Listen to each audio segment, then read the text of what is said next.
On your side with breaking news and the Tri-State's most accurate forecast. This is 9 News at 6.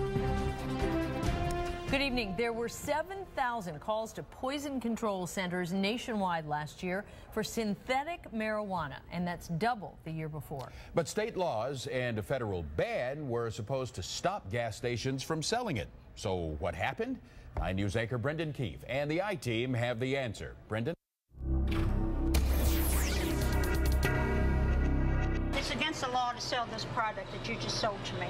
This story ends with a grandmother making an illegal drug buy at a Florence gas station.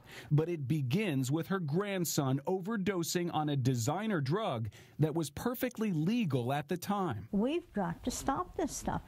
This stuff is synthetic marijuana. Patricia Allen's grandson Chris spent 3 months in a mental hospital after smoking a few grams he purchased over the counter. I acted like he was talking to people that weren't there. Independence police officer Jamie Rule responded to the call. He says reactions to synthetic drugs are less like marijuana and more like PCP. You see more severe reactions. Guys having to be taken to the hospital on the first-time use off of one hit.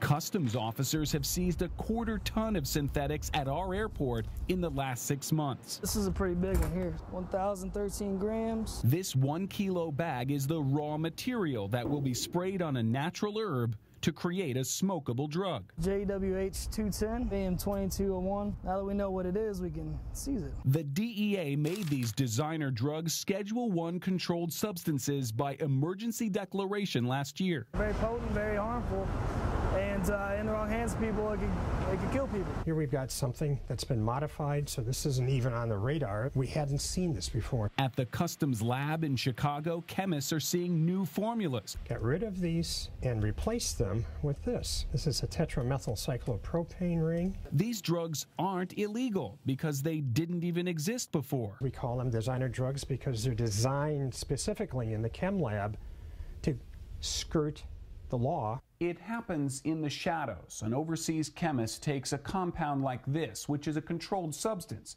All they have to do is change a single molecule. Suddenly it becomes legal. This is the drug war at the molecular level. One of the things that makes them so dangerous is that we don't know what's in them. Patricia has been going door to door to warn her neighbors. About the K2, we're trying to get a ban to get it off the market. She even went to Florence City Council to ask for a stronger law. They're called K2, they're called spice, they're called bath salts. Police Chief Tom Zerlinski surprised Patricia with news that Kentucky passed an all-encompassing emergency ban last month. Any synthetic is now illegal to either possess or sell. While the council meeting continued, this grandmother drove less than 1.5 miles away to a Florence gas station. I went in and I said, "Do you have any spice?" He said, "Yeah." I said, he showed me a couple. I said, "You got more than this?" And he said, "Sure, I got a whole counter full." 10 minutes after she was told it was banned, Patricia walked out with a $20 vial labeled potpourri and not for human consumption. She immediately called police, who informed her she could be arrested for possession. So Patricia went back inside and asked for a refund, but not before showing the clerk the new law. It's against the law? Yes. These gas stations are making a profit at the cost of our children.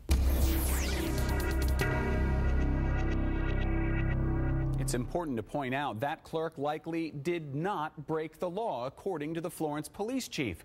Kentucky legislators exempted store employees who don't know what they're selling might be illegal.